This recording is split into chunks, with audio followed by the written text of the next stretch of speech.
ఫరాఖాన్ చేసిన రెసిపీ ఈ రోజు నేను ట్రై చేయబోతున్నాను. ఈ రెసిపీ పేరు వచ్చేసి లెమన్ పై. దీనికి ఒక 4 లెమన్ తీసుకోవాలి, మంచిగా జ్యూస్ తీసి పెట్టేసుకోవాలి. ఒక బౌల్లో మిల్క్ మేడ్ ఇంకా ఫ్రెష్ క్రీమ్ వేసేసుకొని మంచిగా కలిపి పెట్టుకోవాలి. దీని టేస్ట్ మాత్రం అదిరిపోతుంది. ఇంకా ఇందులోనే లెమన్ జ్యూస్ కూడా వేసి మంచిగా మిక్స్ చేసేసుకోవాలి. ఇంకా టేస్ట్ చూద్దామని చూస్తే దీని టేస్ట్ నిజం చెప్తున్నాను నెక్స్ట్ లెవెల్ అనమాట. కంపల్సరీగా ట్రై చేయండి. ఈ రెసిపీ ఎట్లుంటుందో నేను గెస్ట్ చేసేసినాను, చాలా బాగుంది, మీరు కూడా ట్రై చేయండి.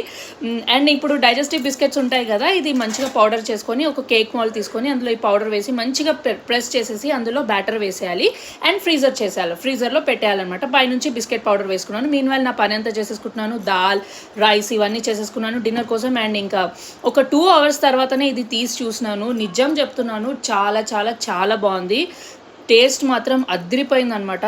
Too good, heavenly feeling. నిజం చెప్తున్నాను, కంపల్సరీగా ట్రై చేయండి ఈ రెసిపీ, నేను మాత్రం చెప్తున్నాను. సో వీడియో కనుక నచ్చితే లైక్ చేసేయండి అండ్ సబ్స్క్రైబ్ చేయలేదంటే చేసేయండి.